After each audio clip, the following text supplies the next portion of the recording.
SEER Foundation for the Blind. You're watching one paper MCQ service exam preparation class from the platform of SEER Foundation for the Blind. अस्सलाम students, उम्मीद है आप सब खैरियत से होंगे। कल हमने एक्टिव वॉइस और पैसिव वॉइस देखे थे।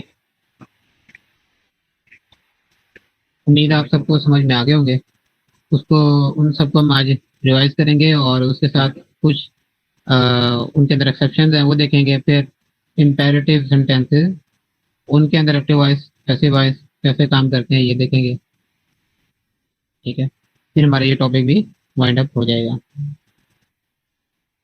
और दूसरे हिस्से में क्लास के हम प्रोवर्ब्स, इम्पोर्टेंट प्रोवर्ब्स वो देखेंगे। ठीक है, प्रोवर्ब्स मैं सारी क्लास में करवाऊंगा।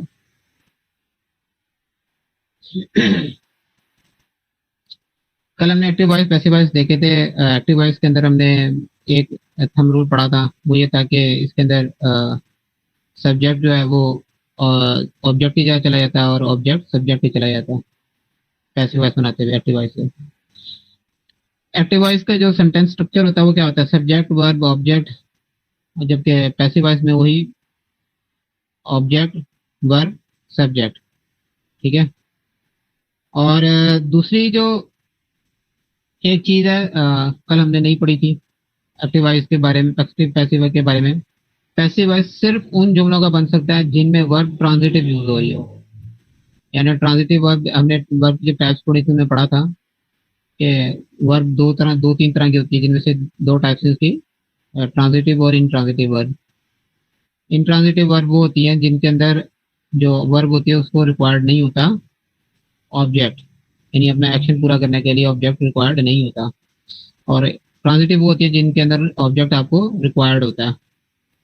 मिसाल दे देता हूँ, जिस तरह क्राइंग है, he is crying, she is crying. Crying, अब क्राइंग के आगे ये तो नहीं है जरूरी बताना कि भाई वो किस पर रो रही है या क्या है। ठीक है, या इसी तरीके से ही इज लाफिंग।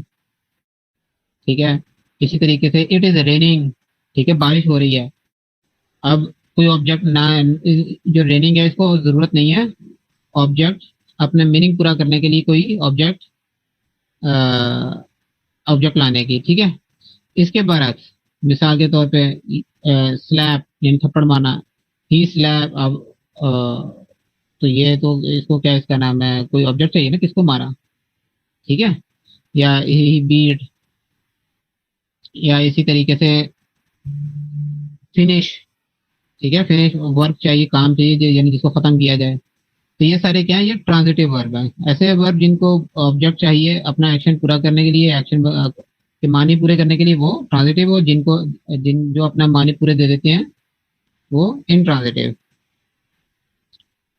तो पैसिव वॉइस सिर्फ उन वर्ब के ऊपर वर्ब के साथ आता है जिनका जो ट्रांजिटिव हो, यानी जिधर ऑब्जेक्ट है। ऑब्जेक्ट नहीं आएगा पैसिव वॉइस नहीं होगा। मिसाल के तौर पर मैं आपको कहता हूँ इट इज रेनिंग का मुझे पैसिव वॉइस बनाकर बताओ, तो आप मुझे साफ कहेंगे सर ये इंट्रांजिटिव वर्ब है, ये इसका पैसिव वॉइस नहीं बन सकता। या इसी तरीके से मैं आपको कहता हूँ ही इज लाफिंग, तो लाफिंग का बनाओ, तो ये आप मुझे कहोगे यार सर इसके अंदर ऑब्जेक्ट नहीं है, इसका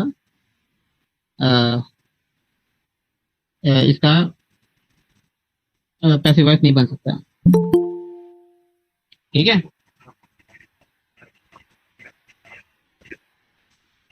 अच्छा। अब एक तो ये चीज हो गई। अब कुछ हम ना एक्सेप्शन डिस्कस करेंगे यहाँ पर जिनके पैसिव वॉइस बन रहे होते हैं, या आपको पैसिव वॉइस जुमला आता है, आपको कहा जाता है इसका एक्टिव वॉइस बनाओ। ठीक है, आपको पेपर के अंदर बाजू का ऐसा जुमला आ सकता है, ऐसा पैसिव वॉइस आ सकता है जिसका जिसका अंदर सब्जेक्ट मिसिंग होगा। पैसिव वॉइस जुमला होगा लेकिन सब्जेक्ट मिसिंग होगा। ठीक है, मिसाल दे देता हूँ,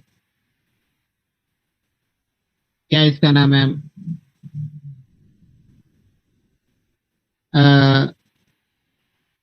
you are ordered to come. ठीक है, अब किसने ऑर्डर दिया ये पता नहीं चल रहा। ठीक है, यू आर ऑर्डर्ड, यू इधर आपको ऑर्डर दिया जा रहा है, आप इधर ऑब्जेक्ट हो। ठीक है, लेकिन इस सेंटेंस के अंदर आपको पता नहीं चल रहा कि किसने ऑर्डर दिया, ठीक है, सब्जेक्ट मिसिंग है, लेकिन कॉन्टेक्स्ट आपको बता रहा होगा कि इसमें सब्जेक्ट क्या है, वो अंडरस्टूड सब्जेक्ट होगा। मिसाल के तौर पर यू आर ऑर्डर्ड, अब ऑर्डर कौन देता है, कोर्ट देती है, प्रिंसिपल देता है, कोई सी किस्म की एंटिटी ऑर्डर देती है ना। तो आप जब इसका सर एक्टिव वॉइस बना लो, जी यहाँ जी, पे मैं एक ऑर्डर के साथ हाजिर हूँ इस टाइम। हमारी क्लास में ज्वाइन किया है एक आईडी है फलक शहजादी के नाम से। आप काइंडली या एक क्लास में चैट में हमें इन्फॉर्म करें कि आप कौन है, और या फिर आप व्हाट्सएप पे मुझे मैसेज करें, फिर कंटिन्यू करें, अदरवाइज आपको रिमूव कर दिया जाएगा। चलें फलक शहजादी, आप जाके इन्फॉर्म करें कोऑर्डिनेटर को, व्हाट्सएप के थ्रू कीजिएगा, क्योंकि यहाँ पे माइक की एक्सेस नहीं है, ठीक है। नहीं नहीं, ये मीट में चैट का फीचर भी वो यूटिलाइज करेंगे तो हाँ मैं ठीक मैसेज है पढ़ ठीक लूंगा। है, चैट के, अच्छा चैट चैट भी है, बिल्कुल बिल्कुल बिल्कुल, चैट में भी आप आप सर बता, कंटिन्यू करें। जी। अच्छा, मैं आपको बता रहा था कि ऐसे पैसिव वॉइस बाज़ औक़ात आपको दे दी जाती है जिसके अंदर आपका सब्जेक्ट मेंशन्ड नहीं होता, लेकिन वो जुमले की तरतीब आपको बता रही होती है कि इसमें सब्जेक्ट क्या होगा। उन दो तीन में से कोई एक हो सकता है, जिस तरह मैंने अभी आपको एक एग्जांपल दी, इसी तरीके से स्टूडेंट्स आर, ये इस तरह के जुमले आते हैं, students are requested to submit their assignment before time, ठीक है। अब ये भी पैसिव वॉइस है, ठीक है। तो अब स्टूडेंट को कौन रिक्वेस्ट कर सकता है, या तो कोई तालीमी इदारा कर सकता है इस तरह के केस के अंदर, या उस टीचर कर सकता है, ठीक है। तो आप जब एक्टिव वॉइस इसका बनाएंगे तो सब्जेक्ट खुद से अज्यूम करके मेंशन कर देंगे, ठीक है, वो गलत नहीं होगा। अगर पीपीएससी का एफपीएससी वगैरह पेपर दे रहे होंगे तो नीचे आपको जब ऑप्शंस दिए जाएंगे तो आपको सब्जेक्ट लगाकर ऑप्शन दिए जाएंगे, ठीक है। लेकिन अगर आप कोई और एग्जाम दे रहे हैं, मिसाल के तौर पे सीएस का एग्जाम दे रहे हैं, वहां पर आगे आपको, वहां आपको खुद से लिखना है, तो आप कोई भी सब्जेक्ट लगा के लिख सकते हैं, यानी वो लॉजिकल हो सब्जेक्ट, ठीक है, तो आपका जुमला ठीक होगा। अच्छा, उसके बाद दूसरी बात, जब पैसिव वॉइस होता है उसके अंदर लाजमी नहीं होता कि वे बाय के बाद यानी अगर सब्जेक्ट नहीं है तो बाय के बाद मतलब वो मतलब कोई वर्ड नहीं होगा, ठीक है ना। जिस तरह अभी हम क्या कह रहे हैं कि भाई you are requested to appear before the court, ठीक है, यू आर ऑर्डर्ड या यू आर, ठीक है। अब इसके अंदर जब हमने वैसे पैसिव वॉइस पढ़े थे, मिसाल के तौर पे हमने पढ़ा था द हाँ, cricket was played by players by Ali, ठीक है। अब अली इसमें क्या था, सब्जेक्ट था। अब बाय के बाद अब हम यूजुअली पहचान ये रखते हैं कि भाई बाय जो है ये आएगा तो हमने समझा नहीं जुमला पैसिव वॉइस का है। और तो मैं आपको ये बताने की कोशिश कर रहा हूँ कि ये हम हतमी चीज नहीं है कि बाय आएगा। बाज़ औक़ात होता है जुमले के अंदर सब्जेक्ट मेंशन नहीं होता तो बाय नहीं आ रहा होता, लेकिन जुमला पैसिव वॉइस में होता है। तो इसकी पहचान कैसे होगी, इसकी पहचान ऐसे होगी कि ये जुमला पैसिव वॉइस है कि आपके जो शुरू में हेल्पिंग वर्ब आ रहा है आप उसको नोटिस करोगे, और उसके बाद जो वर्ब की फॉर्म है उसको नोटिस करोगे, तो आपको जुमला समझ में आ जाएगा ये पैसिव वॉइस है कि नहीं। मिसाल के तौर पे इज एम आर के साथ थर्ड फॉर्म नहीं आती, आपको इज एम आर से लगी हुई थर्ड फॉर्म नजर आएगी, तो आपने फौरन समझ जाना है कि भाई यार ये तो हमारे पास जुमला आ गया पैसिव वॉइस का, ठीक है। हाँ, हैव के साथ आपको कंफ्यूजन हो सकती है, लेकिन हैव पैसिव वॉइस में नहीं आता, हैज बीन लगा हुआ आपको मिल जाएगा, ठीक है। और हैज बीन के साथ वैसे अगर एक्टिव वॉइस जुमला होगा तो आपको मिलेगी फॉर्म, वर्ब की फर्स्ट फॉर्म मिलेगी, ठीक है, क्योंकि वो परफेक्ट कॉन्टिन्यूस जुमला होता है। और इसी तरीके से इज एम आर होगा तो आपको इज एम आर होगा तो आपको एक्टिव वॉइस के अंदर उसके साथ लगा हुआ वर्ब की फर्स्ट फॉर्म ing लिखा हुआ मिलेगा, ठीक है। तो इसकी पहचान के भाई ये जुमला पैसिव वॉइस में है कि एक्टिव वॉइस में है, कि वो ये है कि आपने इसकी हेल्पिंग वर्ब को नोटिस करना है और आगे जो उसकी वर्ब लगी हुई है उसको नोटिस करना है, ठीक है। बाकी अगर आप थोड़ी सी जब प्रैक्टिस कर लेंगे तो जुमले की साख्त आपको बताएगी कि भाई यार ये जुमला पैसिव वॉइस का है, ये एक्टिव वॉइस का है, कंफ्यूजन नहीं होगी आपको। ठीक है, तो ये एक दो चीजें थी जो मैंने आपको आज बतानी थी। एक के ट्रांजिटिव वर्ब के साथ ही हमेशा आता है, पैसिव पैसिव वॉइस हमेशा ट्रांजिटिव वर्ब के साथ होता है और इंट्रांजिटिव वर्ब का पैसिव वॉइस नहीं होता। और दूसरी बात ये है कि भाई पहचान बाय के साथ आपने कभी भी अक्सर स्टूडेंट्स ने बाय के साथ पहचान रखी होती है, तो बाय के साथ जरूरी नहीं है, क्योंकि जुमले के अंदर सब्जेक्ट मिसिंग हो सकता है, यानी वो अंडरस्टूड हो सकता है कि मतलब आपको जुमले में मेंशन नजर नहीं आ रहा, लेकिन वो आपको ऐसे समझ में आ रहा है कि इसमें सब्जेक्ट क्या होगा। ठीक है, और अगर पैसिव वॉइस आपको कोई ऐसा आता है कि जिसके अंदर सब्जेक्ट मेंशन नहीं है, तो आपको एक्टिव वॉइस जब भी आप उसका करोगे तो आपको मेंशन करना पड़ेगा, तो आपका जो अंडरस्टूड एक्टिव वॉइस के अंदर सब्जेक्ट बन रहा होगा वो आप उसको मेंशन कर दोगे। ठीक है,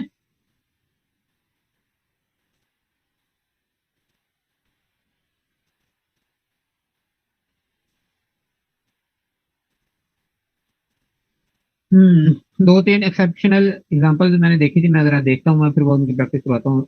उस तरह के भी जुमले आते हैं।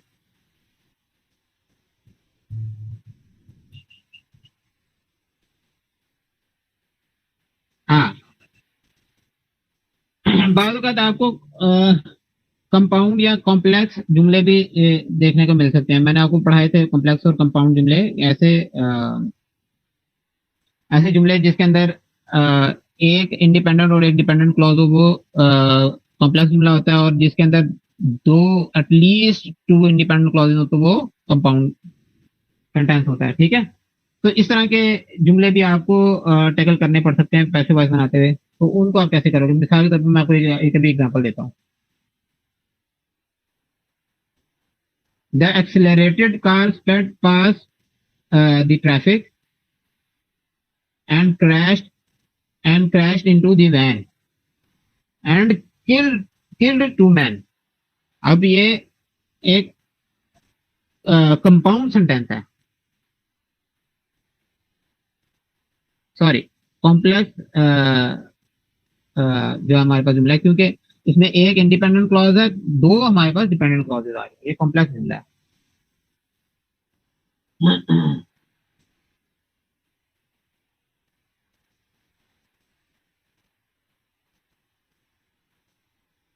ठीक है, इसके अंदर अब हमने देखना है कि इसमें एक्शन कितने आ रहे हैं। जो भी होगा ना, तमाम एक्शन जितने भी वर्ब होंगे उन, यानी इसमें तीन क्लॉजेज हैं, तो तीनों की तीनों क्लॉजेज को हम बारी बारी पैसिव वॉइस में तब्दील करेंगे। ठीक है, यानी पहली क्लॉज क्या है? The accelerated car sped past the traffic signal. ठीक है, ये पहली क्लॉज है। पहले हम इसी को तब्दील कर देंगे, इसी को एक जुमला समझते हुए तब्दील कर देंगे। तो ये जुमला किसमें है? ठीक है, ये जुमला पास्ट इंडेफिनिट का एक्टिव वॉइस है। ठीक है, तो क्या इसका पैसिव वॉइस क्या बन जाएगा?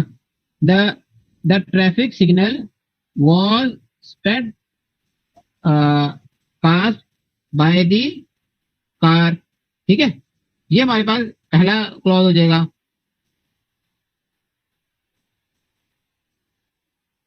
And crashed into the van, ये भी पास्ट इंडेफिनिट का है, तो इसको हम क्या कर देंगे? Was crashed into the van and killed the man and they killed two men and two men were killed। ठीक है, तो ये जुमला पूरा इस तरीके से बन जाएगा। The traffic signal was sped past by the car and car was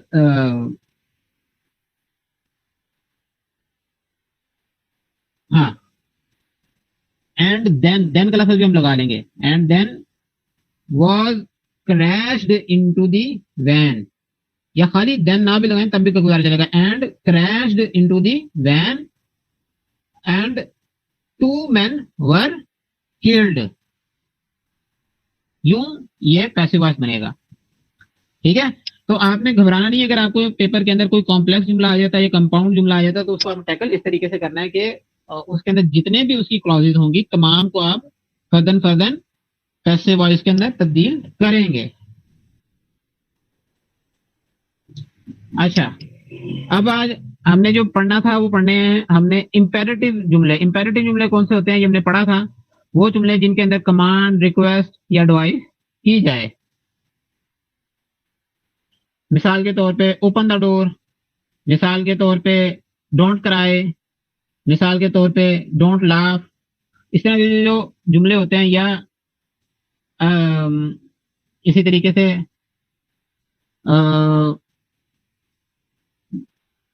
do not wait, ठीक है। कोई भी इस तरह के जो जुमले होते हैं वो क्या होते हैं, इंपेरेटिव। तो इनको जो तब्दील करने के रूल होते हैं वो थोड़े डिफरेंट होते हैं। इसका अंदर पहला जो रूल होता है वो क्या होता है कि आप जुमले के अंदर जब इसको पैसिव वॉइस में तब्दील कर रहे होते हो तो उसके शुरू में आप लेट, LET, लेट लफज लगा देते हो, ठीक है। और दूसरा इसमें जो ऑक्सिलरी वर्ब है वो कौन सी आ जाती है, बी, ठीक है। और यूजुअली एक्टिव वॉइस के अंदर जो इंपेरेटिव जुमले होते हैं उनके अंदर वर्ब की फर्स्ट फॉर्म ही होती है, तो वो बाकी जुमलों पैसिव वॉइस की तरह थर्ड फॉर्म ही आएगी, ठीक है। तो मिसाल के तौर पर मैंने कहा कि ओपन द डोर, तो इसका ये एक ओपन द डोर एक इंपेरेटिव जुमला है ना, तो इसका पैसिव वॉइस कैसे बन जाएगा, late the door B opened.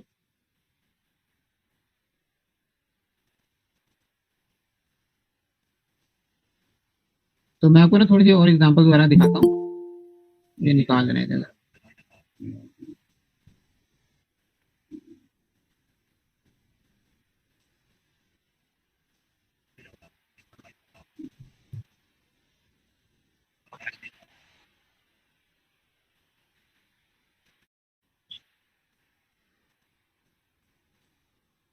हम्म,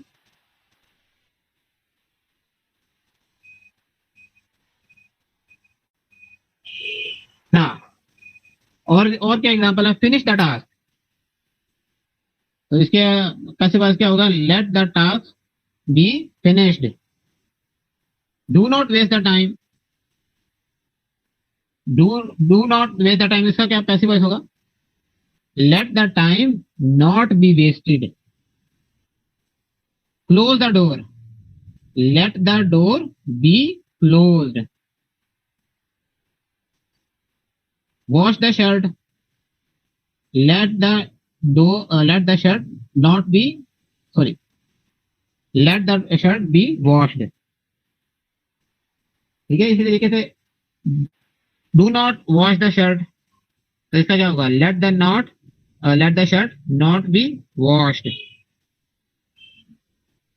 ठीक है। और ये ध्यान में रखना है कि भाई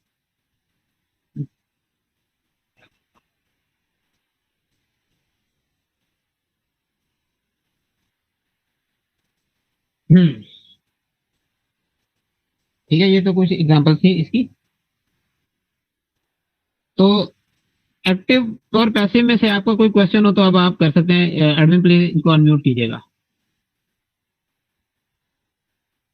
सर क्वेश्चंस या एंड पे ले लें या ग्रुप में ले लीजिएगा। चलो,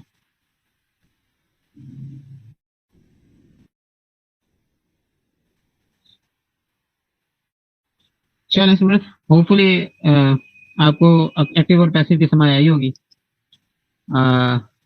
अब हम जो है प्रोवर्ब्स के ऊपर मूव करेंगे, जो हमारा सेकंड हाफ है क्लास का, वो जो होता है, ठीक है। प्रोवर्ब्स क्या चीजें होती हैं, प्रोवर्ब इंग्लिश में वो जिसको हम उर्दू में ज़रबुल मिसल कहते हैं ना, वो इंग्लिश में प्रोवर्ब होते हैं। यानी ऐसे जुमले जो जो खास मानी जो खास मानी देती हैं, ठीक है। मिसाल के तौर पे जैसे हम कहते हैं, जो गरजते हैं वो बरसते नहीं, ठीक है। अब पछताए क्या हूँ जब चुगी चिड़िया खेती है, इंग्लिश में इनको क्या कहते हैं, प्रोवर्ब्स, ठीक है। तो आज हम इंग्लिश के कुछ प्रोवर्ब्स करेंगे जो उनसे पेपर में आते हैं, और फिर उनके एक्सप्लेनेशन भी देखेंगे इस जुमले से क्या मतलब है, ठीक है।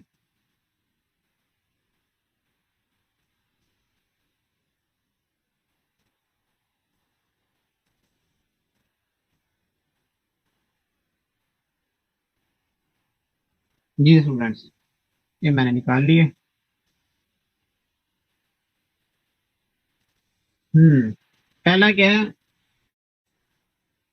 A bad workman always blame his tool.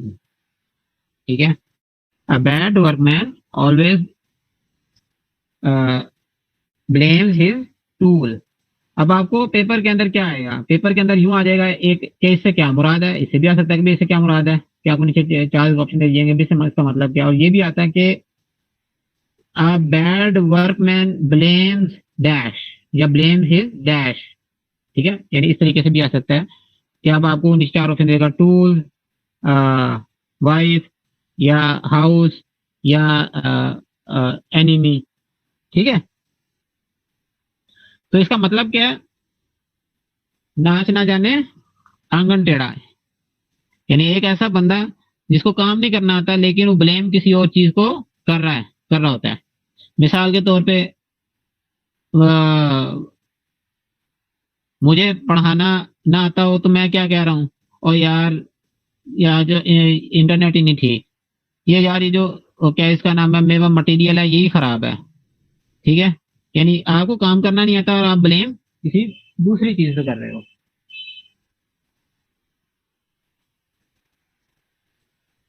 अच्छा जी, दूसरा है हमारे पास, a bird in hand is worth two in the bush. A bird in hand, एक परिंदा जो हाथ में है, इज वर्थ, वो ज्यादा कीमती है, टू इन द बुश, जो झाड़ियों में है। ये जो प्रोवर्ब, इसका क्या मतलब होता है? इसका मतलब होता है जो चीज आपके हाथ में है, जो चीज अभी आपके पास है, वो ज्यादा कीमती है उन दो से जो आपको दूर नजर आ रही है। यानी एक ऐसी अपॉर्चुनिटी जो आप अवेल किए, वो जो आपको करना आसान है, जो उसकी बजाय जो दूर चीज आपको नजर आ रही है, जिसके बारे में हम ये कह रहे हो दूर का ढोल सुहाना है, यानी दूर जो आपको नजर आ रही है, उसको आपको ये नहीं पता कि भाई आप उसको ग्रैब कर पाओगे कि नहीं, हासिल कर पाओगे कि नहीं कर पाओगे, तो उससे जो आपके हाथ में है वो बेहतर है। ठीक है, यानी अ बर्ड, एक ऐसा परिंदा, यानी उन दो परिंदों से बेहतर है जो झाड़ियों में है, यानी उनके तुम तक आप पहुंचोगे तो उन्होंने उड़ जाए, कोई पता नहीं।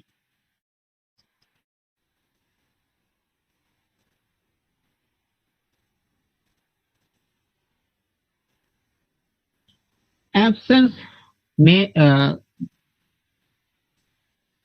Absence makes the heart grow fonder. ठीक है, absence make the heart grow fonder. Fond का मतलब क्या होता है? FOUND, is fond of playing guitar.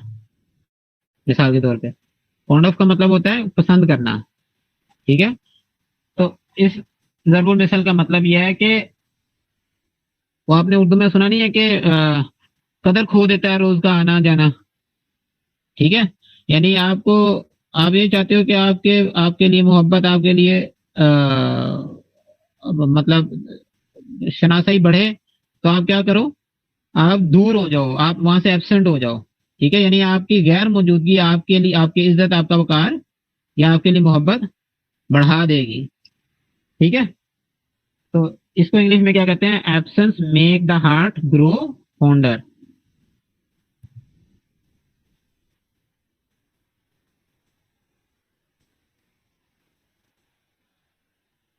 A cat has 9 lives। ठीक है, ये ऐसे बंदे के लिए बोलते हो जो जिसे कहते नहीं, मिसाल के तौर पे बुराई जल्दी खत्म नहीं होती। यानी कोई चीज ऐसी जो बार बार बच जाती हो, बार बार मतलब खत्म ना होती हो। ठीक है, तो आप उसको पर ये कहते हो, अ कैट हैज 9 lives। ठीक है। हम्म, अगला है जुमला, a chain is as strong as its weakest link. कहते हैं कि जंजीर उतनी मजबूत होती है कि जितना मजबूत उसका सबसे कमजोर टुकड़ा होता है। ठीक है, यानी किसी जगह का, किसी कौम का, किसी फौज के अंदर जो सबसे कमजोर चीज होती है ना, वो जितनी मजबूत होती है ना, तो आप ये कहते हो कि भाई ये चीज उतनी मजबूत है। क्योंकि किसी चीज ने टूटना कहाँ से होता है? अपनी वीक पॉइंट से टूटना होता है ना। तो जो उसकी वीक एरिया होता है, उसको आप कहते हो कि आप इसका एस्टिमेट करके ये बता सकते हो कि ये कितनी मजबूत है। तो इसको इंग्लिश में इसका प्रोवर्ब क्या, इसका जरूर मतलब क्या बना हुआ है, a chain is as strong as its weakest link. Action speaks louder than word. मेरा ख्याल है इसकी एक्सप्लेनेशन की जरूरत नहीं है। A drowning man clutches at the straw, ये कंफ्यूज करके आता होता है पेपर के अंदर। क्लचेज लफज है, कॉट नहीं है, कैच नहीं है, ठीक है। ये हमेशा दो ऑप्शन आ जाते होते हैं, क्लचेज और कैच। तो डूबते को तिनके का सहारा, ये उर्दू में होता है इसका। और मेरा ख्याल है इससे आपको एक्सप्लेनेशन भी इसकी वाज़ेह हो जाएगी। तो ये लफज इधर क्या है, क्लचेज है, कैच नहीं है यहाँ पे। Adversity and loss make man wise, ठीक है, ये कोई ज्यादा एक्सप्लेनेशन की जरूरत नहीं है। कह रहे हैं कि भाई नाकामी या मुश्किल किसी भी इंसान को अक्लमंद बना देती है। A fool and his money soon parted। Parted का मतलब होता है अलहदा हो जाना। तो क्या होता है, बेवकूफ और उसका पैसा जल्दी एक दूसरे से जुदा हो जाते हैं। पार्टेड का मतलब होता है जुदा हो जाना, अलग हो जाना। क्यों? आपको पता है कि भाई एक बेवकूफ इंसान है, वो ऐसे ऐसी जगहों पर खर्च करता है कि जहाँ जरूरत नहीं होती। तो ये जो उसका इसराफ है वो उसका पैसा खत्म कर देता है, ठीक है। तो ये एक ऐसी जगह पर इस्तेमाल किया जाता है कि किसी बंदे के पास कोई कीमती चीज हो और वो बंदा बेवकूफ हो, तो हम क्या कह रहे होते हैं कि यार ये जो इस पास कीमती चीज है ना, ये ज्यादा देर इसको टिकेगी नहीं। क्यों? तो इसको इंग्लिश में फिर हम क्या कह देते होते हैं, a fool and his money soon parted. A journey of 1000 miles begin with the single step. इसको याद रखना है, 1000 है लफज, नॉट मिलियन, नॉट 100, ठीक है। इधर ये यहाँ पे कंफ्यूज करके आता है कि भाई यहाँ पे क्या आएगा, तो 1000 या मिलियन, 1000 है लफज, मिलियन या 100 नहीं है, ठीक है। बड़ा आसान है, जरूर मिसल समझ में आ रहा है कि पहला कदम उठाना जरूरी होता है जब अगर आपने 1000 कदम भी चलने हैं, यानी मंजिल की तरफ पहला कदम ही यानी क्या कह देते कि पहला कदम उठा लिया तो आपने आधा सफर तय कर लिया। A leopard can या does not change his spot, ठीक है। तो हम उर्दू में क्या कहते हैं कि कोई इंसान कि आदमी अपनी खसलत नहीं बदलता, ठीक है। तो ये बिल्कुल वही मतलब है इसका कि a leopard कैन नॉट या does not change his spot. Spot क्या क्या मतलब, स्पॉट का मतलब होता है जो ऊपर धब्बे होते हैं। लेपर्ड क्या होता है, चीता। चीते के ऊपर वो जो धब्बे नहीं होते, चीते के जिस्म ऊपर धब्बे धब्बे से होते हैं, तो वो कहते हैं कि भाई वो नहीं बदलता, ठीक है। तो हम उर्दू में क्या कह देते होते हैं कि आदमी अपनी फसरत नहीं बदलता। All good things comes to an end, बिल्कुल अपने जुमले से वाजे है कि हर तमाम जो अच्छी चीजें हैं वो खत्म हो जाती हैं। उर्दू में क्या है, मेरे भी ज़हन से निकला, उर्दू ज़बूर मिसल, हाँ, 4 दिन की चांदनी, 2 दिन की, 4 दिन की, ठीक है। तो यही है, all is well if ends well. सब अच्छा है अगर इख्तिताम अच्छा हुआ है। ये हम अक्सर क्रिकेट मैचेस में हम देख रहे होते हैं। ये क्या होता है कि अगर पाकिस्तानी टीम जीत गई है तो हम उसमें कोई कमी कोताही जो मैच में हुई हो तो सब बुला देते हैं। क्यों? तो जीते हैं भाई, ठीक है, खुश हो जाते हैं। तो क्या कहते हैं कि सब अच्छा है अगर इख्तिताम अच्छा हुआ। अगर इख्तिताम अच्छा नहीं हुआ, इख्तिताम पे आप रह गए हो, इख्तिताम पे कुछ बुरा हो गया है, कोई मिसहैप भी हो गया है, तो वो सब की कढ़ाई पे सारी पानी फिर जाता है। तो ये उसके ऊपर बोला जाता है, all is well if ends well. All that glitters is not gold.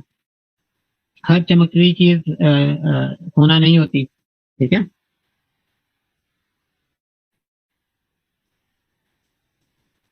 All is fair in love and war, ये तो बिल्कुल एक हर एक को समझ में आने वाला जिंदा जरूर मिसला, sorry.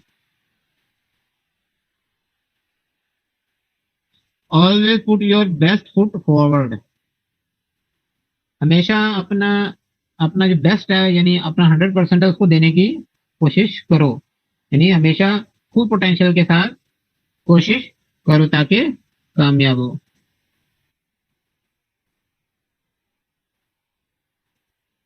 Among the blind one eyed man is king, अंधों में काना राजा।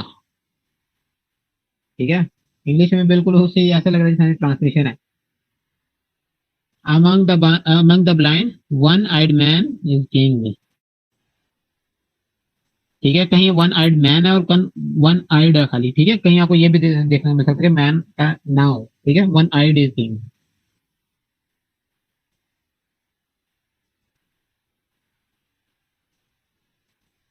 N apple a day keeps the doctor away.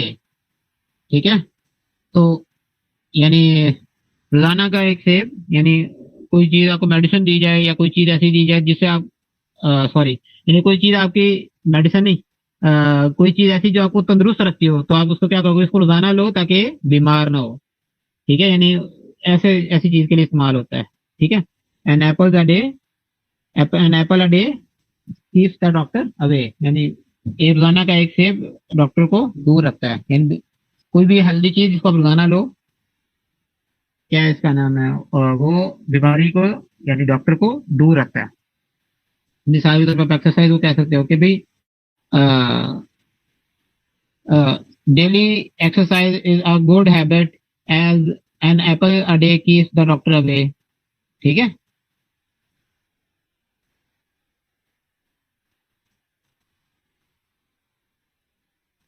N empty vessel makes much noise, खाली बर्तन बजता बहुत है। ठीक है, वेसल का मतलब क्या होता है, वेसल भी एक तरह का बर्तन कहते हैं। ठीक है, तो वेसल वैसे किसी भी ऐसी ट्यूबनुमा चीजों को कहते हैं जो उनसे मतलब अंदर से खाली हो। ठीक है, तो एन एम्प्टी वेसल, खाली vessel makes makes much noise, मतलब ज्यादा बहुत ज्यादा शोर मचाती है। An idle brain is devil's workshop, खाली खाली दुकान शैतान का मकान, कुछ इस तरह करके उर्दू में जरूर मिसल है। ये खाली जो जहन है वो, उसमें हमें जो है ना उल्टी सीधी चीजें ही आती हैं। ठीक है, यानी कहते नहीं फारिग ना बैठो तो बस उल्टी सीधी चीजें ही जहन में आएंगी। तो ये वहां की तरह वहां पे जरूर मिसल इस्तेमाल होता है कि जो खाली जहन है, अ, यानी आइडल का मतलब होता है फारिग, मतलब वेला। ठीक है, तो यानी फारिग जहन जो होगा वो उधर शैतान दुकानों को उल्टे सीधे ख्यालात ही आएंगे।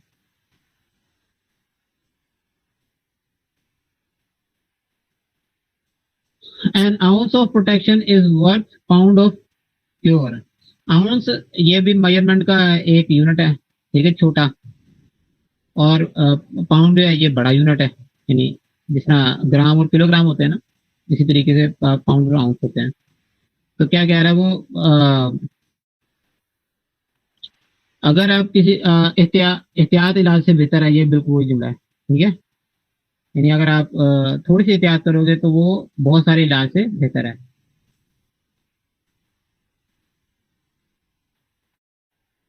Picture is worth 1,000 word. ठीक है, तो जो तस्वीर है, यानी आपको चीज बनाकर बता दो या दिखा दो, वो आपकी पूरी कहानी सुनाने से बेहतर है, अगला बंदा समझ जाएगा।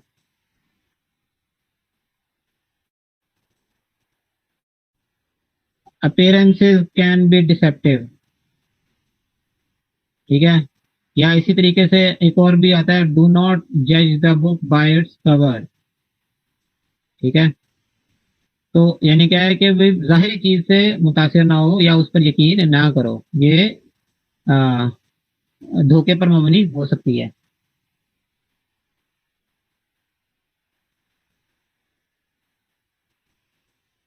अ rolling stone gathers no moth.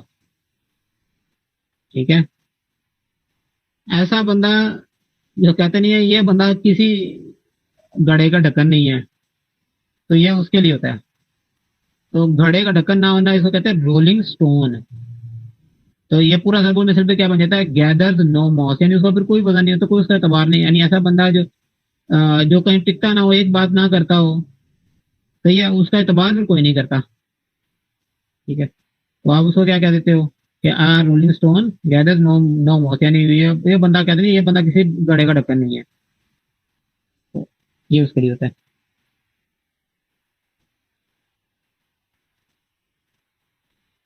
हाँ ये बड़ा मजे का। A ship is a ship in harbour is safe but हाँ, a ship in harbor is safe but that is not what ship is for।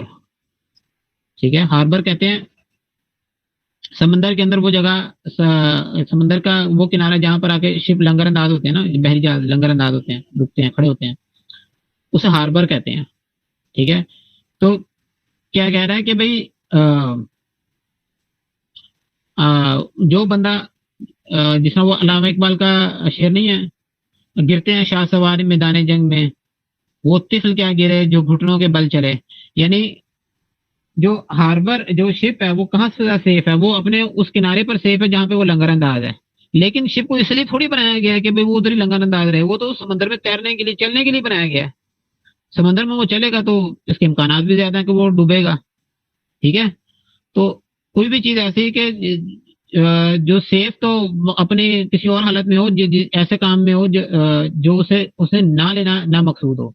ठीक है, मिसाल के तौर पे आपको आप क्या इसका नाम, मैं कहूँ कि भाई यार आप घर में तो सबसे ज्यादा महफूज हो, लेकिन आप इसलिए नहीं हो कि भाई क्या इसका नाम है आप सारा दिन घर ही बैठे रहो।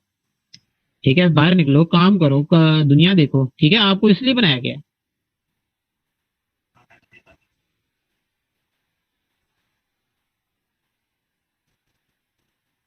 Stitch in time save nine, यानी कोई चीज वक्त पर ये वो क्या उर्दू में जरूर मिसल के वक्त के वक्त की नमाजें और बेवक्त की टकरें। ठीक है, यानी जो काम टाइम पर हुआ हो वही अच्छा होता है, टाइम के बगैर टाइम चीज का कोई फायदा नहीं है, काम का कोई फायदा नहीं।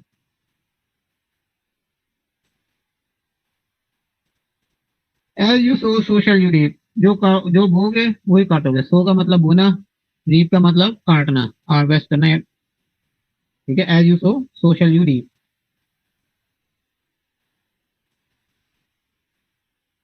अ thing begun is half done, ये भी हम डिस्कस कर चुके हैं ऊपर वाला। ठीक है, यानी कोई चीज शुरू हुई है तो इसका मतलब वो आधी मुकम्मल हो गई है।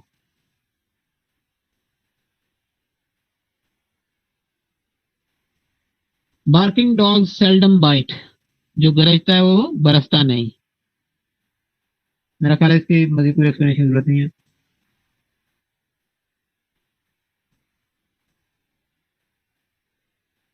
Be slow in choosing but slow, be slow in choosing but slower in changing. यानी अ, ऐसी चीज के लिए कि भाई जो डिसीजन आप करते हो कि भाई कोई डिसीजन करो तो उसके साथ फिर स्टिक रहो, उसके उसके साथ फिर कायम रहो, उसको बार बार चेंज ना करो। क्या कह रहा है कि भाई चूज कोई चीज स्लो करो लेकिन उससे भी ज्यादा सुस्त रफ्तार से, बी स्लोअर इन चेंजिंग, यानी फिर उसको तब्दील करने में और भी सुस्ती का मुजाहरा करो, यानी उसको बार बार चेंज ना करो। वैसे ये चाइनीज के बारे में बहुत कहा जाता है कि उनके बारे में मशहूर है कि वो कोई डिसीजन ले रहे हो तो वो डिसीजन लेते हुए बहुत टाइम लगाते हैं, लेकिन वो एक दफा डिसीजन ले लें तो वो चेंज नहीं इतनी आसानी से करते। Beauty is in the I of beholder, खूबसूरती देखने वाले की आंख में होती है। ये तो बड़ा हम रोजाना सुनते हैं। प्रोवर्ब्स के बारे में याद रखें कि आपने उसके जो वर्ड्स हैं उनको याद रखना है, यानी बिहोल्डर है, इधर कोई और लफज लगा हुआ आएगा तो आप लगाएंगे गलत हो जाएगा। ठीक है, यानी आप कहेंगे यार इसका भी तो वही मतलब है, तो वो लफज का मतलब तो वही होगा लेकिन वो जरूर मिसल गलत हो जाएगा।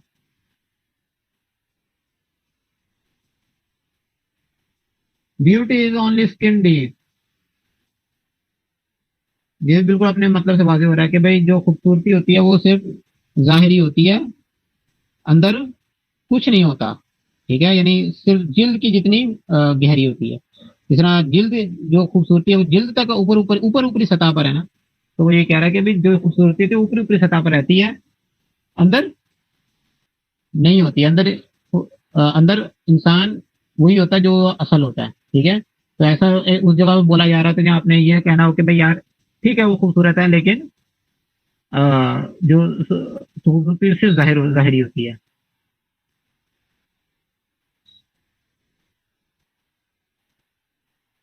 बेगर कांट बी चूजर, ये तो बहुत ही एक एक कुछ देर पहले बड़ा पॉलिटिकल नस्ल बन गया था। लेकिन ये आता ऐसी जगह पर है कि आप इतनी डेस्परेट कंडीशन में हो कि इतनी नागहानी सी सूरत हाल बनी हुई हो कि आपको जो मिल रहा हो आपको आप मजबूर हो कि आप क्या इसका नाम है लो। ठीक है। तो यानी जिस तरह जो मांगने वाला होता है उसको जो आप पढ़ा रहे हो वो मजबूर है कि वो वही ले। ठीक है, वो आपको कुछ और नहीं कह सकता। ठीक है, वैसे ये जो पेशावर गदागर होते हैं उन पे ये सादिक नहीं बैठ उनको उनके पर ये फिट नहीं होता। वो उल्टा की बेइज्जती कर देते हैं।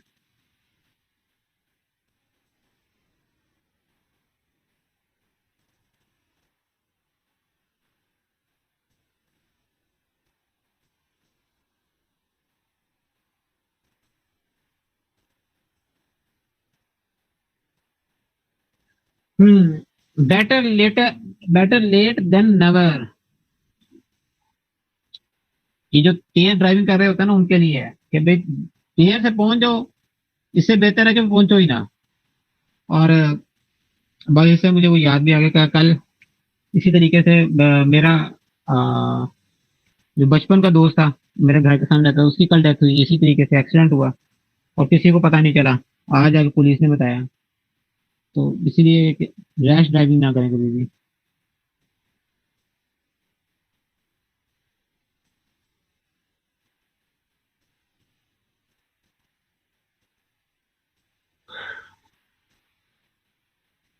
Better to be poor and healthy rather than rich and sick. यानी गरीब हो और तंदुरुस्त हो ये बेहतर है इससे कि आप अमीर हो लेकिन तंदुरुस्त ना हो, बीमार हो। ठीक है, ये इससे बेहतर है कि आप गरीब हो और तंदुरुस्त हो।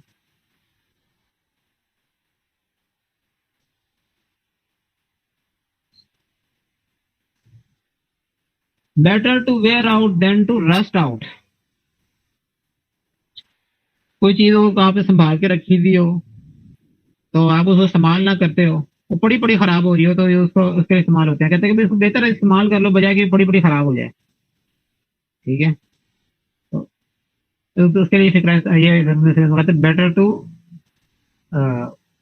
Better to wear out than to rust out. Rust का मतलब होता है जंग लेना।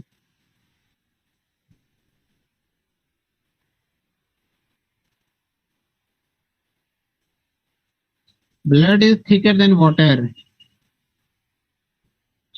आप सुनते हो जैसा उर्दू में हम कहते हैं ना खून खून होता है, भाई अपना अपना ही होता है। ठीक है। या इसको और सेंस के अंदर के भाई खून पानी नहीं होता, मतलब जो खून है वो बोलता है।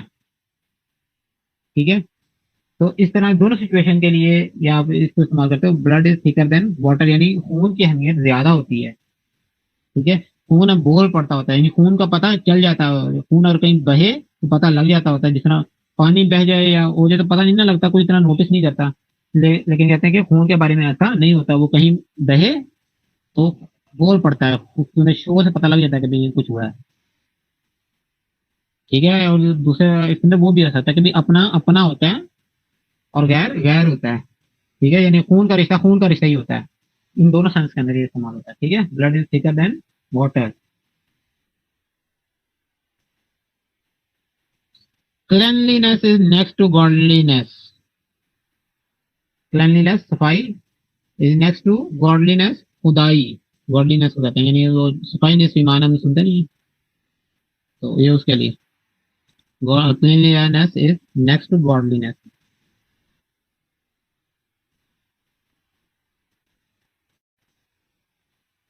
Clothes do not make the man, ये बिल्कुल वही है जो मैं ऊपर हम पढ़ चुके हैं कि भाई डू नॉट जज the book by its cover. या दूसरा ने क्या पढ़ा था, अपीयरेंस कैन बी डिसेप्टिव। ठीक है।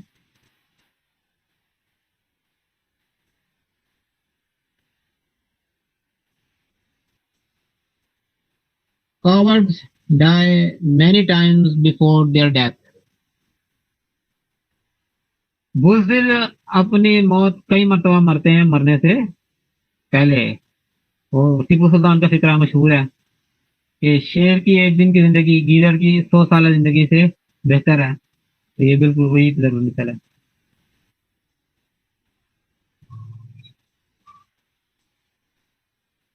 Cross the stream sorry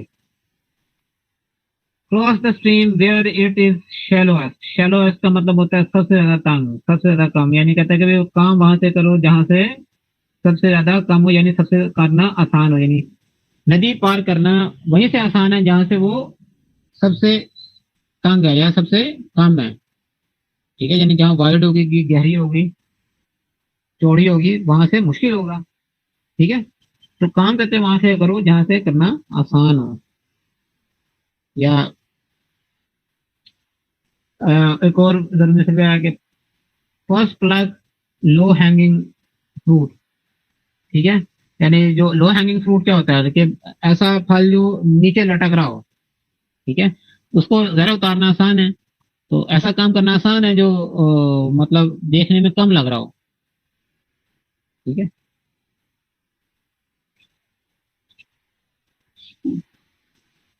curiosity kills the cat. Curiosity कहते हैं तजस्सुस को, कहते हैं तजस्सुस बंदे को मार देता है।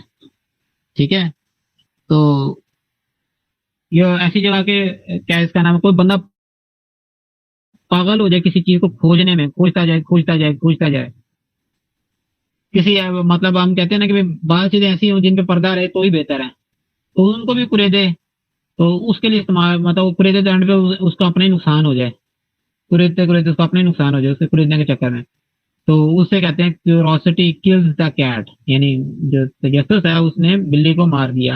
यानी वो मारी कि किसके पीछे, अपने तजस्सुस के पीछे।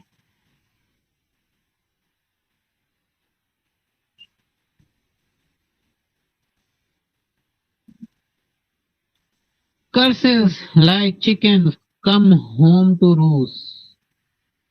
बुराई अपना घर नहीं भूलती। ठीक है, कर्सेस का मतलब क्या, बुराई या लानत। लाइक चिकन यानी वो छोटे जो चिकन होते हैं मुर्गे के बच्चे उनकी तरह होती है। कम होम टू रूस्ट, वापस घर जरूर आते हैं भाई।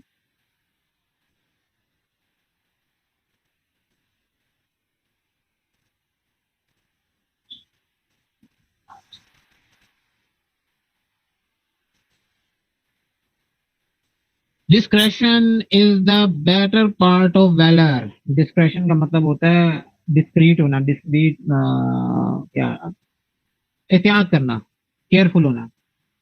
तो कह रहे हैं better part of valour. Valour क्या होता है, बहादुरी। कहते हैं कि भाई ये बहादुरी का एक अच्छा हिस्सा होता है एहतियात पसंद होना। ठीक है, यानी खाम खाई अपनी जान खतरों में ना डालना। ठीक है, यानी आप किसी को ये कह रहे हो कि भाई खाम खा का जो तुम खतरा वो क्यों मोल ले रहे हो। ठीक है, तो उसको आप इस तरह कॉन्टेक्स्ट के अंदर ये जुमला कह सकते हैं कि discretion is the better part of valour.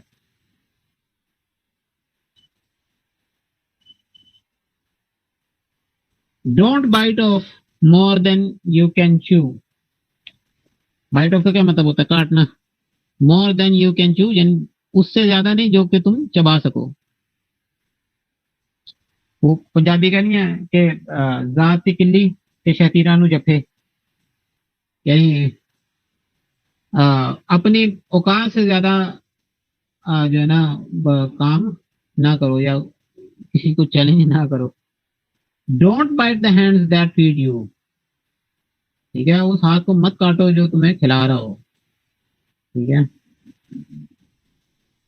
तो क्या है, कहते नहीं, मना नहीं कहते कि भाई जिस थाली में खाना उसी में छेद करना। तो ये वही है।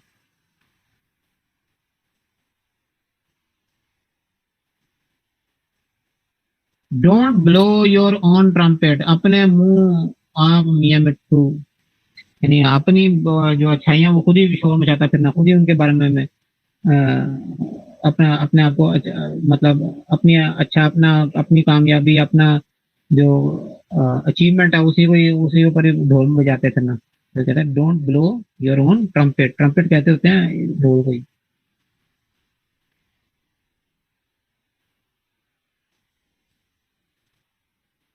Don't cast don't cast pearls before swine, ठीक है, क्या है कि भैंस के आगे बीन बजाना। तो इसको डोंट ना भी लगे तब भी ये जरूर मिसल होता है, कास्ट पर्ल्स बिफोर स्वाइन। ठीक है, कास्ट का मतलब होता है फेंकना, पर्ल्स क्या होता है मोती, स्वाइन स्वाइन एक जानवर है, जानवर को क्या पता है कि भाई मोतियों की क्या कीमत है भाई, ठीक है। तो भैंस के आगे जिस तरह बीन बजाना है ना, ये बिल्कुल जरूर मिसल है। डोंट कास्ट, डोंट वैसे लग गया लेकिन जो जरूर मिसल है वो कास्ट पर्ल्स बिफोर स्वाइन।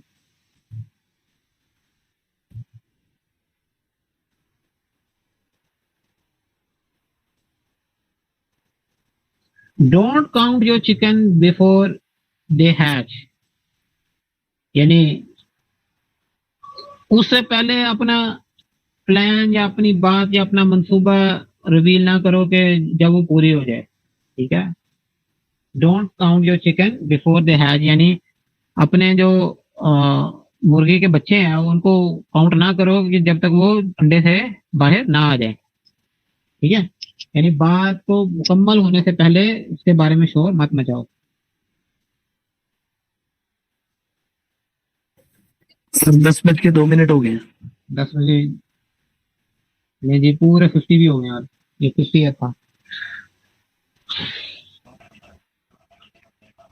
जी। स्टूडेंट्स, आगे आपकी इंग्लिश की मेरा ख्याल है 2 या 3 क्लासेस मजीद होंगी फिर। मेरा ख्याल है मजीद किसी चीज़ की इंग्लिश के अंदर जरूरत नहीं रहेगी, कि अब तक हम जो कर चुके हैं, हम ग्रामर बेशतर पार्ट कवर कर चुके हैं, वोकेबलरी भी हम काफ़ी सारी देख चुके हैं, ज़रूर मिसल हम देख रहे हैं। यानी ग्रामर के अंदर हमने पार्ट ऑफ स्पीच देख ली है, सेंटेंस, सेंटेंस टाइप, अच्छा उसके बाद फिर हमने एक्टिव पैसिव टेंसेस ये सब देख लिया जो मेजरली पीपीएससी वगैरह में आता है। तो नरेशन रह गई है, फ्रेजेस रह गए हैं, और एक दो चीजें और हैं बस, वो रह गई हैं, वो हम करेंगे, उसके बाद हमारा इंग्लिश का पोर्शन कंप्लीट हो जाएगा। आज की क्लास का आपका शुक्रिया, आप आए। उम्मीद है आपको आज की क्लास समझ में आई होगी, आपने एंजॉय किया होगा क्लास को, ठीक है। फीडबैक जरूर दीजिएगा, और कोई क्वेश्चन हो तो भी बताइएगा। तो आज के लिए अल्लाह हाफ़िज़। Thanks for watching. Sierra Foundation is committed to find employment and entrepreneurship opportunities through research and skill development for the people with blindness. For more details, visit our website blindseer.org. blindseer.org. Email us at contact@blindseer.org. WhatsApp us at 037053078085.